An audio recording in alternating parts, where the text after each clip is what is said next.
All right, so this is a video about exponential functions twin. These are logarithmic functions.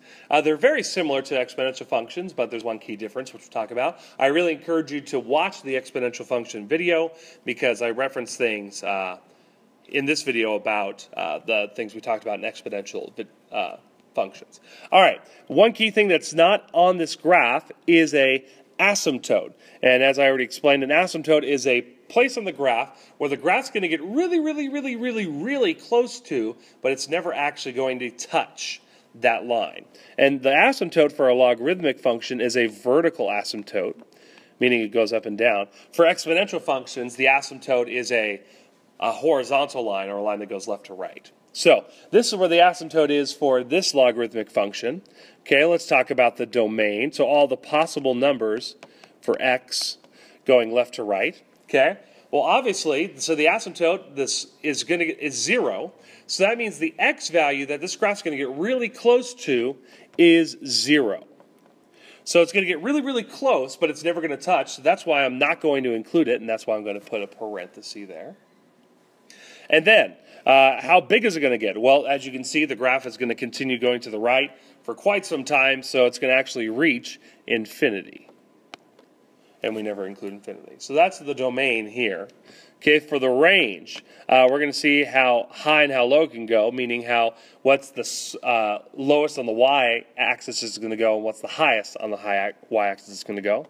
So the lowest, again, if this keeps going, this is an asymptote, so it's going to keep going down, and it's getting really close without touching, so it's actually going to start down at negative infinity.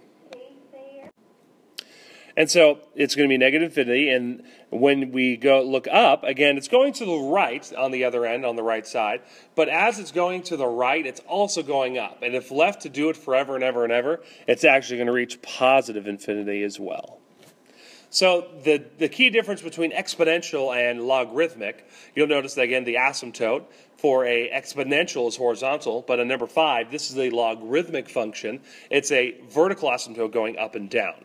And you'll notice that the domain of an exponential function was negative infinity to positive infinity, and the range was different. Here they kind of flip-flop. The domain is restricted, but the range now goes on for negative infinity to positive infinity.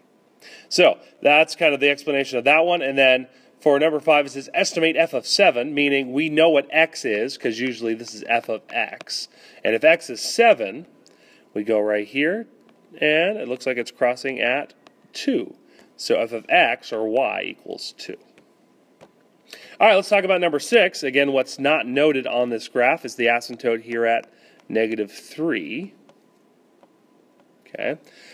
All right, so let's talk about domain real quick. So the domain, the smallest the x value is going to get, well, is at the asymptote at negative 3. So we write negative 3, and it's going to go to infinity because it's going to keep going outwards to the right.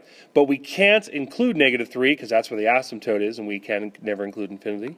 The range, meaning the far down it goes, it's going to reach negative infinity because it's going to go down and follow the asymptote for a little while. And then as it goes to the right, the graph is also going up, meaning it's eventually going to reach positive infinity.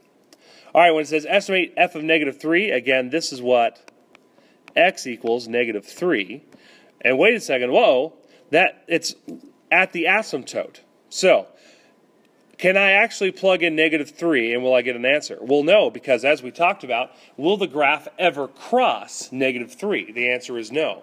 So take a look at number 5. See, at f of 7, the graph actually crosses at 2, or close to it.